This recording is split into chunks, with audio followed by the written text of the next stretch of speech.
Kicking off the list at number 10, Superman's Secret. Ooh, so in Superman issue 300 back in 1939, we see the front cover of this issue and it shows in big text, "Revealed at last, the startling secret of how Superman fools the world with his Clark Kent identity." And you see Superman on the cover like, "Lana, look at my face. Do you believe me?" He's on point, like he's very aggressive. He's like, "I'm Clark Kent, look at my face." It's basically what we've all been thinking when we see this guy in his disguise. The whole issue is about how dumb the glasses disguise is. And it's pretty funny at first. But the thing that sucked was that he explained how his glasses are made from Kryptonian plexiglass and how that intensifies the low-level hypnotic effect. So people see him as Clark Kent rather than Superman.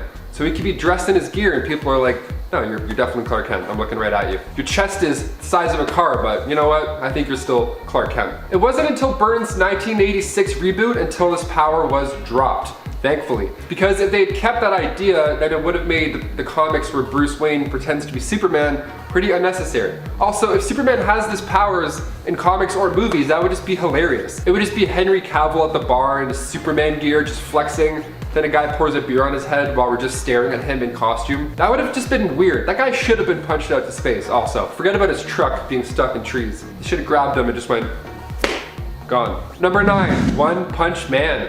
Superboy Prime punches through reality itself. It is one of the most talked about events in DC's comic book history, and it has fans split over the overall decision. Crisis on Infinite Earths happened and brought together all these Golden Age and Silver Age heroes into the same place. It was a move made to retcon certain plot points while setting up a brighter and certainly bolder future. So what happens when you lock Superboy Prime up in a pocket universe? Well, once he's out, he gets so mad that he punches, but he doesn't just punch a hole in the wall like your classic Kyle from high school. No. He punches through reality, creating the multiverse, bringing back the dead Robin from the 80s, Jason Todd, to life. And that wasn't the only change though when it comes to the multiverse collapsing. Like Elastigirl's resurrection, and then the other characters come back as if they truly never died. Like we had Lynx, Reactron, Ventriloquist, Scarface, and Magpie.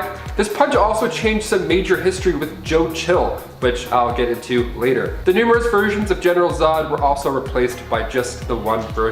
So, what a mess. Just what a mess. Number 8, Catwoman's origin. Okay, this one's super funny to me. So, Frank Miller released Batman Year 1, and it was this dark and gritty issue. And included with it had Selena Kyle's true origins. She lived life on the streets and resorted to work just to make ends meet. People loved this dark origin story. This was a superhero origin story. Then the New 52 released Catwoman 0 in 2011, and the origin went from dark and DC-like to just, well, this. She is seen as this amateur thief, and she has an epiphany while falling out of a window, and she smacks the ground quite hard. And then, out of nowhere, a group of stray cats appear and start to lick her back to life. Look at her face, getting all sticky. First of all, the sound. Second of all, the smell. Wouldn't be the best. Basically just doing what Tim Burton did, but on the page. No way. Number 7, The Last Crusade. We go now to the 2016 Dark Knight Returns, The Last Crusade, written by Frank Miller and Brian Azzarello. So off the bat, readers see Candy Forsythe and Len Wright on Good Morning Gotham. They rejoice over the fact that the Joker has been taken into custody again, but this time they look at Robin as he's just a boy. They even use the words child endangerment when referring to him taking down the Joker. See, Jason Todd's methods are shown quite to be violent. After a chase with Joker's hitman, Batman disables their van. Stupid, ignorant amateurs, Batman says as he tries to drag them free of the flaming van. He could smell gasoline, so he encouraged Robin to hurry with taking them out of the non-reinforced van. Maybe his version of taking them out is a bit different. See, one of the punks pops his head out, but shortly after, his head is stomped on by Jason. And the issue even highlighted how the punk's blood steamed and bubbled on the hood. Looks like a pretty red hood, if you ask me. The issue goes on to show how Batman feels responsible for the methods in which Robin takes down these bad guys. Batman even saying, "This is what I trained him to be, a ruthless killer." And this is when Jason decides to handle some Joker business on his own. Number 6, Identity Crisis. Brad Meltzer's Identity Crisis was a 7-part issue released back in 2004. The first issue actually did really well with pre-orders, passing I think like 160,000. But come issue 2, fans weren't nearly as interested the first time around. There was a huge decline in numbers. Why though? Well, the cruelty of the content was deemed a bit too much for comic book readers at the time. It had basically turned into a murder mystery about the death of Sue Dibney. Fans weren't on board with how dark the story got with certain details, some drawing the conclusion that it was done just for shock value. Fans have said that every character involved in that comic was just ruined. So what do you guys think? Agree, disagree? Comment down below. And number 5, Prison Break. We go now to the Flash 164 from 1987, and the cover of the page shows Flash being put in the slammer. Ooh, the Flash is stuck in this mirror dimension where he doesn't exist, so there's a lot of questions floating around for the Flash. Now, instead of using his super speed to exit the station and figure out a game plan, he super kicks everybody's ass. I mean, this world thinks that all superheroes are evil. Way to prove their points right off the bat. The Flash even says, I gotta keep my cool. No matter where I am, I'm not gonna scrap with police. And then he immediately hoofs one of them in the jaw, breaking the shield guard on his mask. Number 4, what is love? More like, where is love? Green Arrow and Black Canary are an iconic couple, or rather, were. The two have been together since their early issues in the 60s, and then the reboot came along in 2011, and they weren't lovers anymore. What? For 5 years, readers had to watch them not be in love, and it was a weird time. Eventually, DC listened, and then when DC Rebirth happened, the couple was back together again. Now, this made fans happy, of course, but that was 5 years of storytelling, and now those issues are just scrapped. Awesome, sick, 5 years. A lot of words, a lot of eye movements, thanks. Number 3, he stole some tires. Jason Todd was given a darker origin after the Crisis on Infinite Earth storyline. This time we see him introduced to Batman as a criminal, which does make a lot of sense considering the horror stories I just told you about. So Batman catches him while he was stealing tires. Doesn't sound too bad. I mean, now's the time for winter tires to be put on anyways. No, these tires belong to the Batmobile. Yikes. So Batman wasn't too upset. In fact, he was kind of impressed. See, the Batmobile isn't an easy target. I mean, there are security systems in place to avoid a situation like being left with no tires at the beginning of a mission, which would be hilarious. This got the attention of Batman, unfortunately. Who knows, if Batman didn't catch him, maybe he would have turned out differently. Maybe he would have had a different upbringing.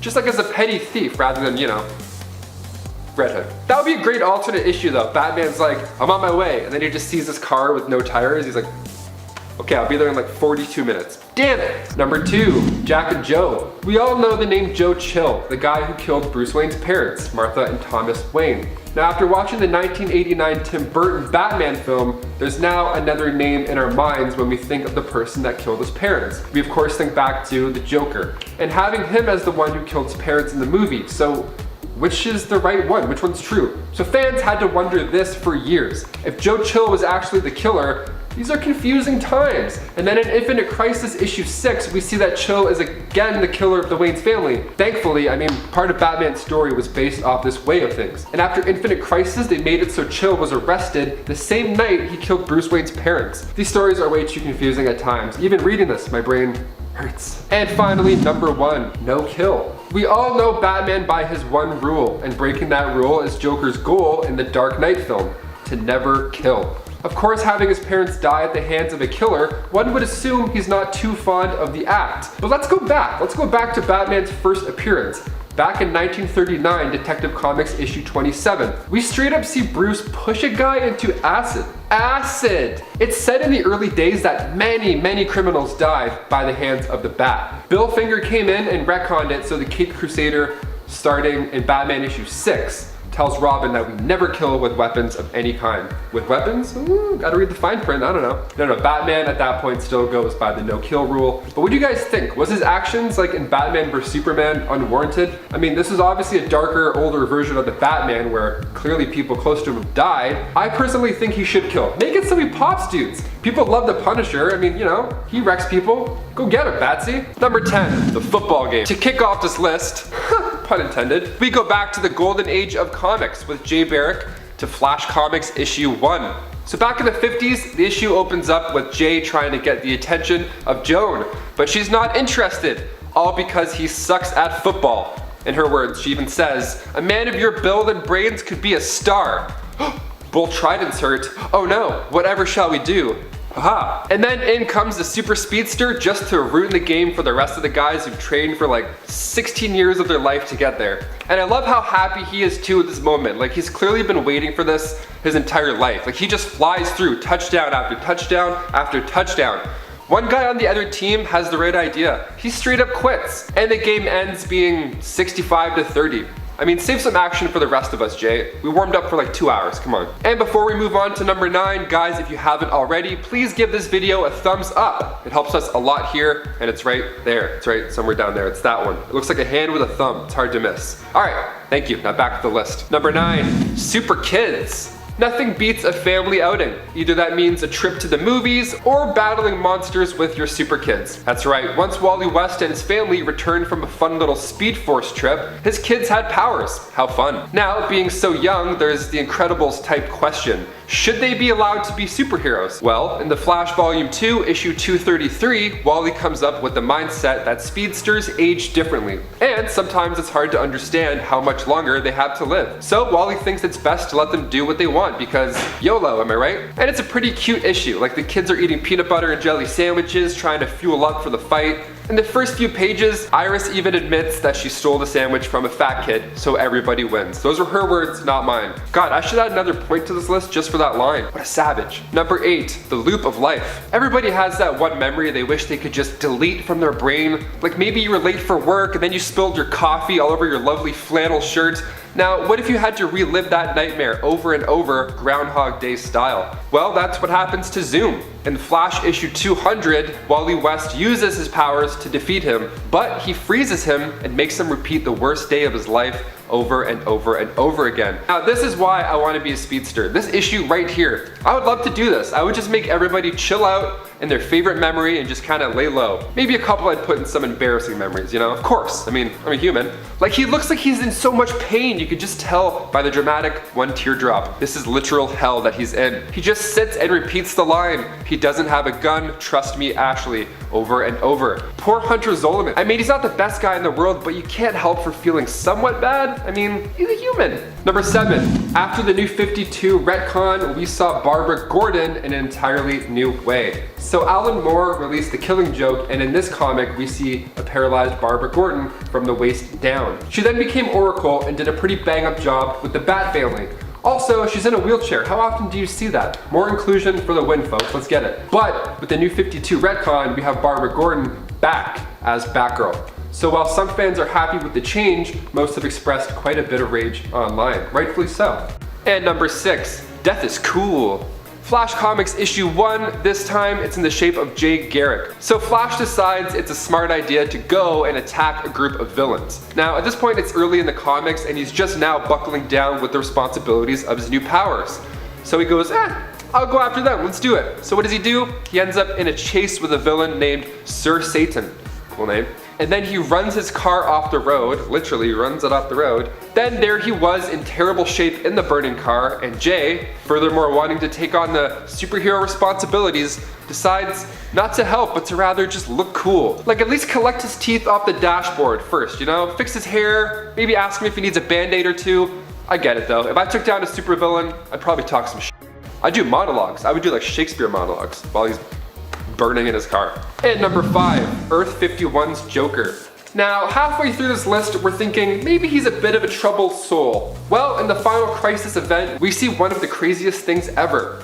On Earth 51, that is. Jason Todd was sent to find Ray Palmer across the multiverse, and during his travels, he met the Batman from that Earth 51, who at this point was a bit different than our classic Caped Crusader. See, Earth 51's Batman was this badass murderer after Jason Todd's death. So after he was given a fancy new red suit, that Batman was murdered by the Joker and other multiverse characters. So our Jason Todd decided to kill Joker by using a rock to his head. Holy shit.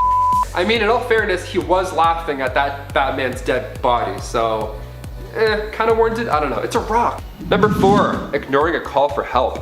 Flash 89 in 1994 Volume 2, Wally West was involved in a civil lawsuit. The plaintiff, Allison Armitage, was injured so badly while Wally was out kicking ass that she ended up having to get her legs amputated. That's how bad this ended up. Now, as if that wasn't bad enough, she said Wally West ignored her when she cried out for help. That of course caused her injury.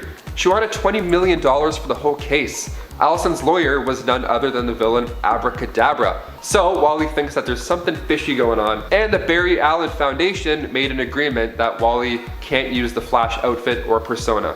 Quite the punishment if you ask me, jeez. You're grounded, bucko. But don't worry, him and Allison come to an agreement in the next issue, but regaining the ability to walk was not included in said agreement. Now the best part of this issue has to be the court scene. The Flash goes nuts. He's asked if he did everything he could, and he's like, I'm fast as lightning. And they're like, yes, but did you do what you could? And he's like, I'm super fast though. I don't know.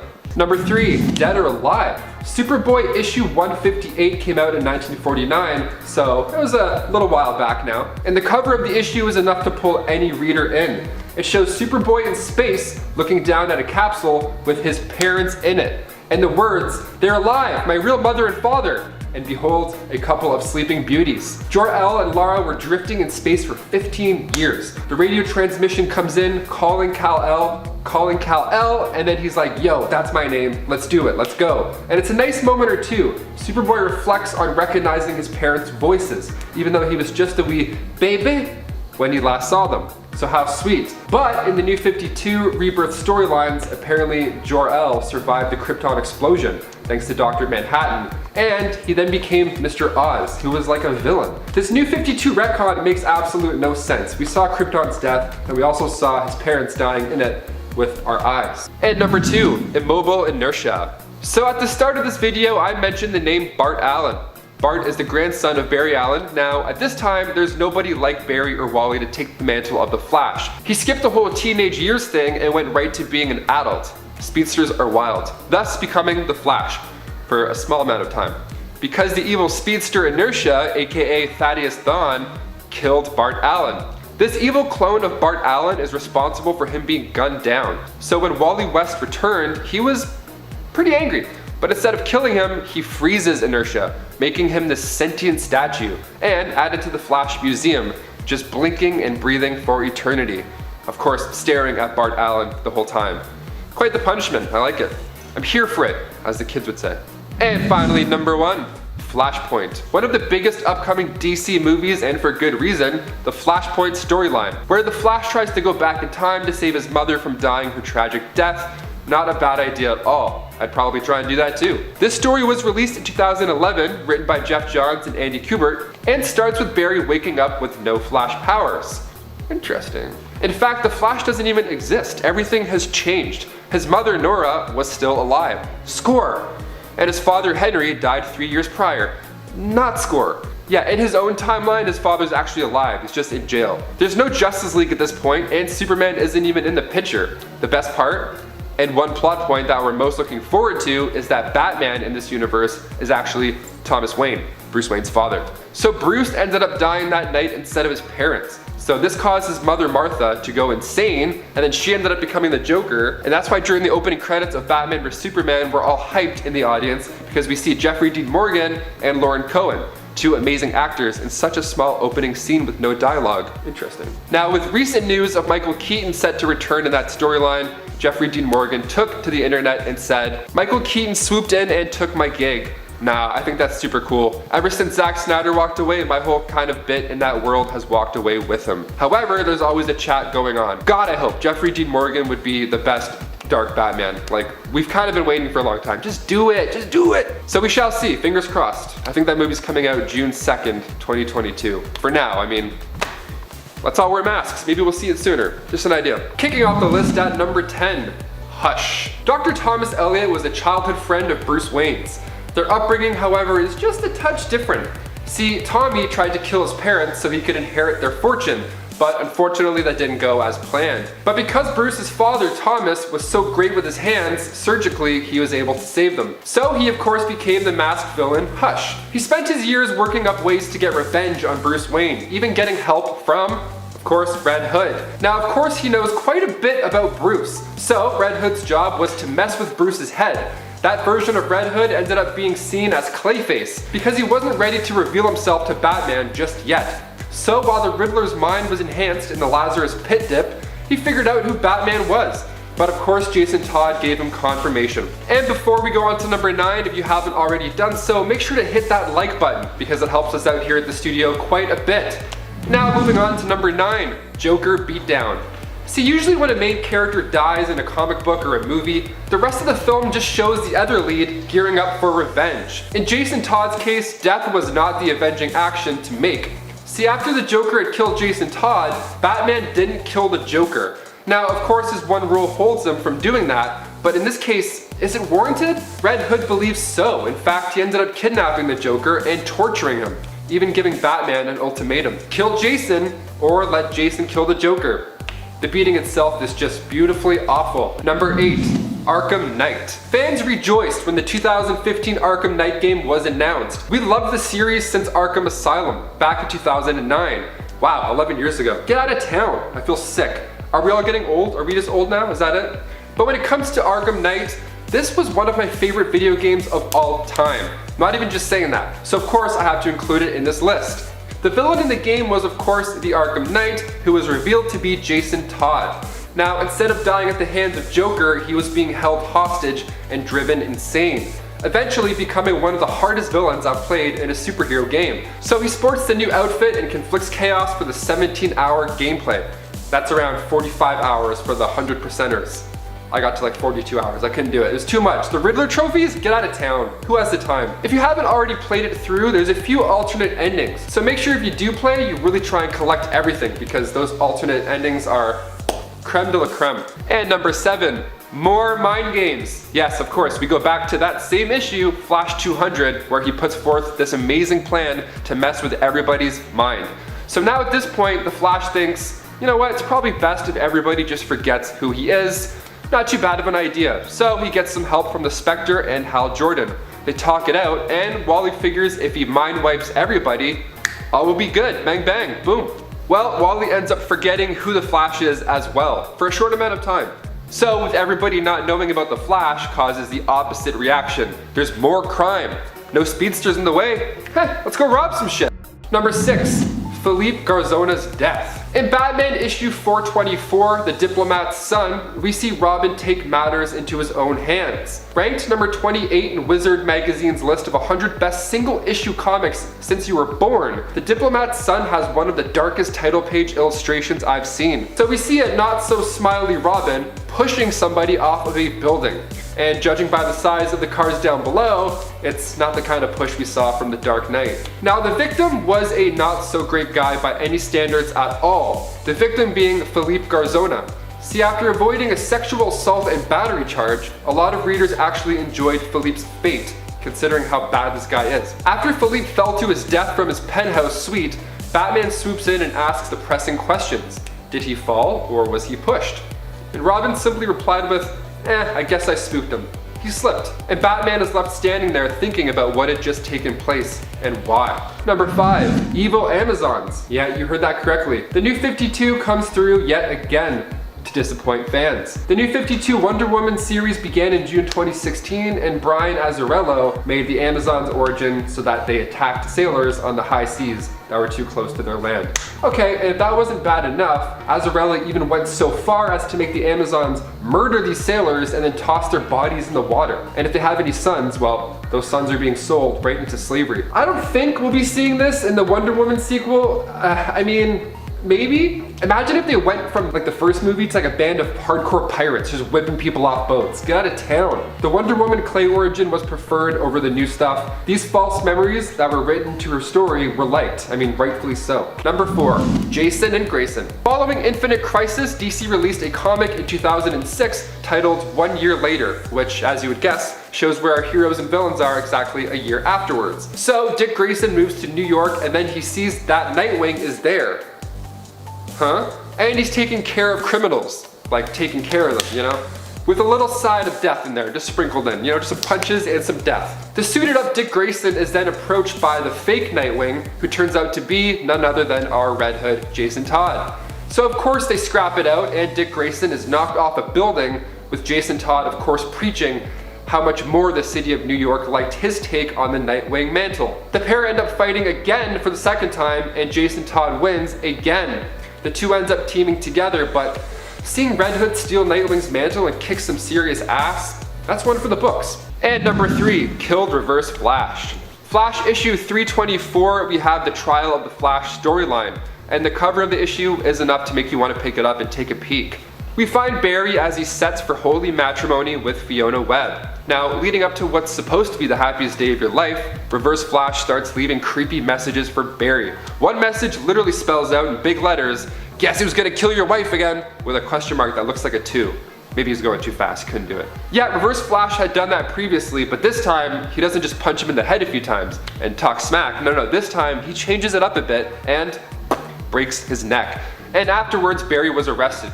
The police officer comes in and literally says, "Oh, I don't like the angle of that neck." He's like, "Hey, I've seen some necks in my time, rookie. That's a bent neck." I sleep on this neck quite funny, so whenever I see bent necks, I'm always like, ooh, I feel like the bent neck lady. Now, of course, it was an accident, but it still happened, and it's still pretty violent, so you gotta include it. Number 2, Robin vs. Robin. Imagine getting dumped and your significant other dates somebody that's just like you, but better in all the right ways. Isn't that brutal? And to make matters worse, imagine if you saw them and they were wearing your clothes. Like, what if this dude had on your hoodie? That's crazy. The disrespect. So after Jason Todd's return, he of course was not a fan of the new Robin, Tim Drake. And to show who the real Robin is, Jason decides to beat the hell out of Tim Drake. He even took down the other Titans in the process. Even though Tim may be the better detective and better trained than Jason, anger really is something else. And finally at number 1, the Poison Prison Blues. So while Tim Drake held the mantle of the Caped Crusader, Jason Todd was being held in Arkham Asylum. In Batman's words, it was for his own protection. So after explaining to Batman that he had passed all the tests numerous times, the psychological tests, he was transferred to a regular prison in Gotham. Now at this point, there's tons of criminals that want a piece of Jason Todd. Jason decides he's had enough of the incoming threats and poisons the cafeteria, killing 82 and sickening about 100 more. That's one way to take out all of your haters. Geez, it kind of reminds me of that scene from Watchmen with Rorschach.